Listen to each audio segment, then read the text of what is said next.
Tonight, the Prime Minister says there will be something for everyone in the Economic Recovery and Resilience Plan to be unveiled on Sunday. The SLP Deputy Leader slams the government for its reopening plan, and the National Workers' Union says if only Liat had listened, maybe it would not be in this predicament. The details are coming up. This is the Hot 7 Nightly News with Loveless and Amy Joseph. Good night. It is Wednesday, the 8th of July, 2020. Welcome to the Hot 7 TV Nightly News on Flow Channel 117, Kiss FM, the Caribbean Hot FM mobile app, and our Facebook page. I'm Lovely St. Amy Joseph. Thank you for joining us. On Sunday, the 12th of July at 8 p.m., the government of St. Lucia will present the Economic Recovery and Resilience Plan for St. Lucia. Prime Minister and Minister for Finance, Alan Chastanet, explains that the plan is part of the government's structured and long-term response to the impact of the COVID-19 pandemic. In a promotional video, Prime Minister Chastanet said everyone will be catered to under this plan. Tune in on Sunday as we present the St. Lucia Economic and Recovery Resilience Plan. There's something there for everyone. Together, we will continue to build a new and stronger St. Lucia. The plan was prepared by the Ministry of Finance with recommendations from the Economic Recovery Multi-Sectoral Committee, comprising representatives from the private sector, trade unions, and employers. Because of COVID-19, I don't know when I'll be at work again. Because of the coronavirus, we've lost 80% of our revenue. How can the government start the economy? Corona took us unexpected, so it's not like we can blame the government, but we're just uncertain of the future. As a bus driver, how do that stimulus package help you? Yeah, since the coronavirus, things have not been the same. I just want to know what would the government do to help single mothers take care of their children. Concerning the stimulus package, I would like to know how would it be implemented. The government says it is aware that no segment of the country has been spared from the COVID-19 pandemic and that there has been a loss of household income and job security, with many St. Lucians left on the breadline. The government says it is why it has taken immediate measures to address some of these issues, including the Income Support Program and the National Feeding Program.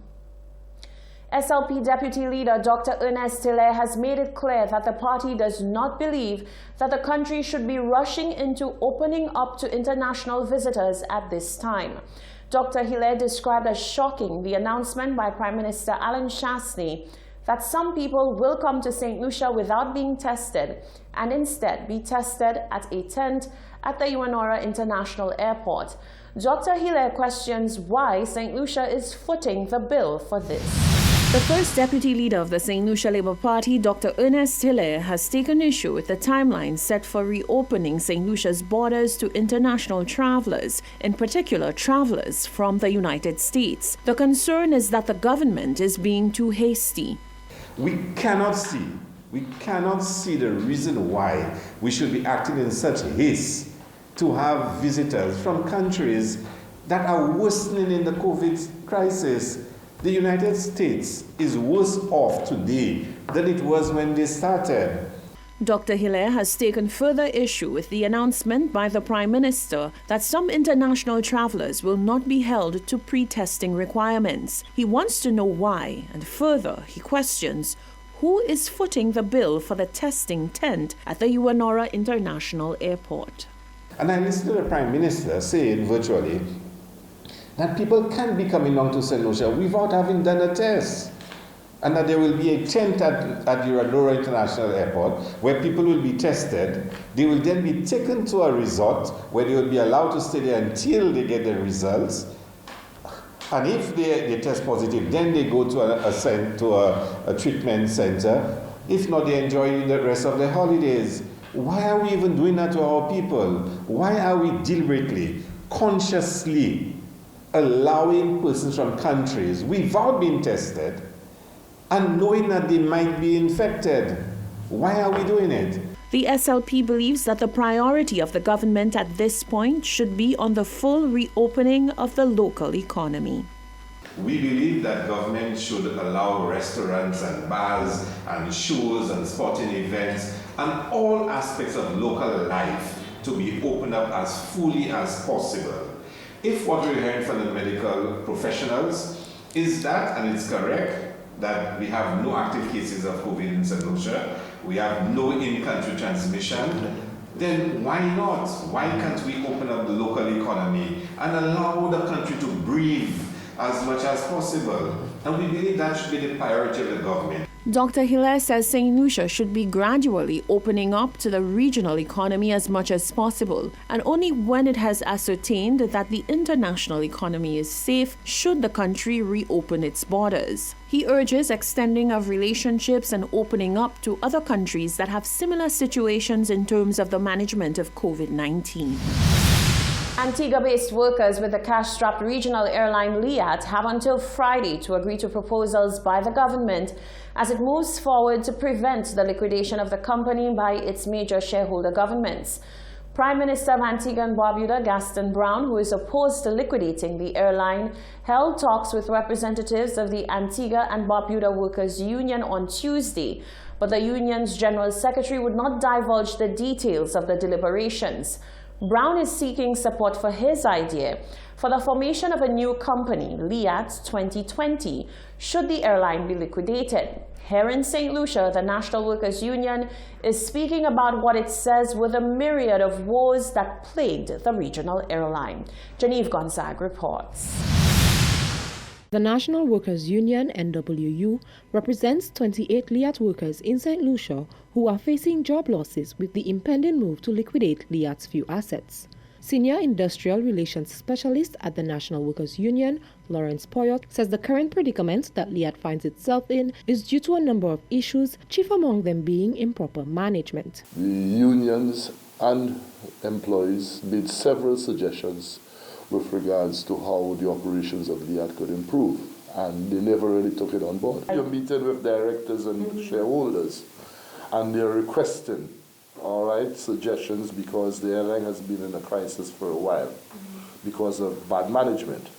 So if they are requesting suggestions and suggestions are made, and they are not taken on board, there isn't much that you could do in terms of trying to force your will on the owners of a private company. He explained that even when suggestions were given and discussed with the airline's board, they were never seen to fruition. He says the union was utterly dismayed at how many of these workers found out they were losing their jobs. We are not too happy with the manner in which it is being handled from the point of view that the workers were informed via the media, like everybody else, that they no longer have a job.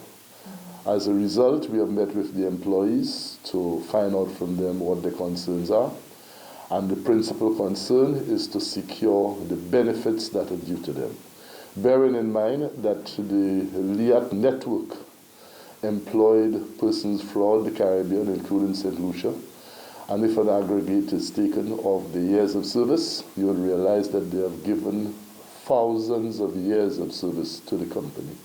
So our principal concern at this point, and that of our members in St. Lucia, and I guess the rest of the Caribbean, or the other employees in the Caribbean, is that they would like to secure their benefits. Efforts are being made by the government of Antigua to ensure the airline is not liquidated. But does Poyot or the NWU think efforts should be made to resuscitate Liat? According to Poyot, ideally, everybody would like to see Liat survive this predicament. But at this point, he says it seems highly unlikely.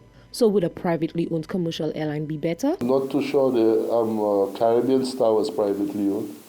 It flew for a short while and it fell off the air. And there are several other attempts that were made to have airlines run by private sector entities that failed.